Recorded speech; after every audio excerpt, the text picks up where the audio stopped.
Државата добро се подготвила и со стотици страници докази ќе се брани од тужбата на млади правници дека не преземала доволно мерки за да го спречи загадувањето на воздухот. Забрани мерки на краток рок и инвестиции во иновации се само дел од документите кои државниот правобранител ги достави до судот и тужителите.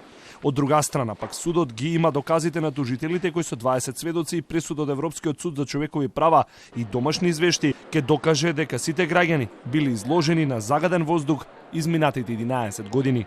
Ние видовме дека за сите овие години државата мерките кои што ги презела не дале резултати. Односно или не биле соодветни или не биле доволни и континуирано ние со години наназад имаме високо аерозагадување кој што ги надминува оние вредности кои што државата рекла дека нема да ги надминува во нивните закони и подзаконски акти.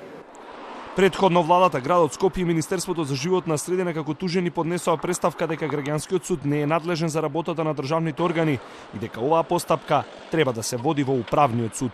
Судот се уште нема одлучено, но тужбата на адвокатите е дека државата со непреземањето соодветни мерки сторила повреда на правото на здрава животна средина и правото на здравје. Ако ја добија државата на суд, тогаш власта ќе мора да ги следи инструкциите од судот, смета Дранговски. Со оваа тужба бараме прво судот да утврди дека државата со своето непостапување или со мерките кои што ги презела кои што не се доволни, довело до ситуација да има високо загадување и да има повреда на правото на здрава животна средина.